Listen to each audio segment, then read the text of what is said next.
All right, today on Wise Up, we're going to be talking about PNF stretching.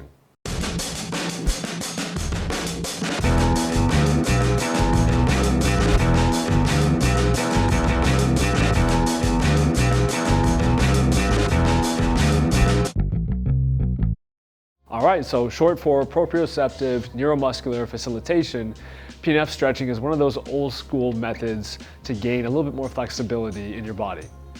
Now with the big focus lately on mobility, flexibility is still important. We just need a balance of both. I thought I would do a video on PNF stretching just to highlight one of the underused tools for flexibility training. Generally speaking, there's 3 types of PNF stretching. The first method is contract, relax. The second being antagonist contract method. And the third being contract, relax, antagonist contract method. Peanut butter and crap.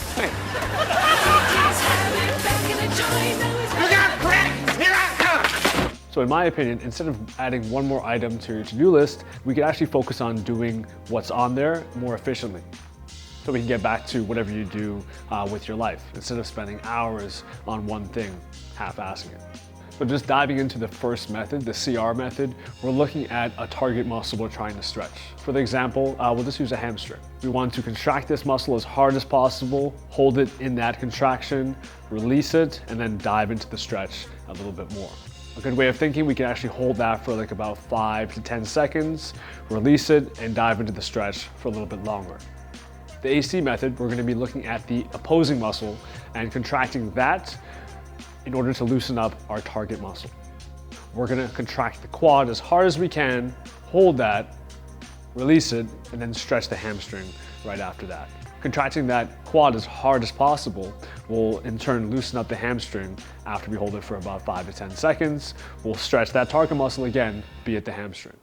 And the third method, if you haven't guessed it already, is just combining those two. So for example, I would contract my hamstring for a matter of 5 to 10 seconds, hold it, dive into the hamstring stretch, contract my quad, 5 to 10 seconds, hold it, and then dive into the same hamstring stretch. This one's probably one of the more effective ones to do. As I said, this is one of the more underutilized hidden gems of flexibility training. One thing to note is you wouldn't want to do this right before training. For example, hitting a groin stretch with PNF stretching and try to do a set of heavy squats. You would want to use PNF stretching on your off days to kind of speed up the process of your stretching routine. With the amount of stress that everybody's on, especially in the past couple years, we kind of have to toy with the muscles and trick them into relaxing. Remember, stress isn't just in the muscle, it's in the whole body.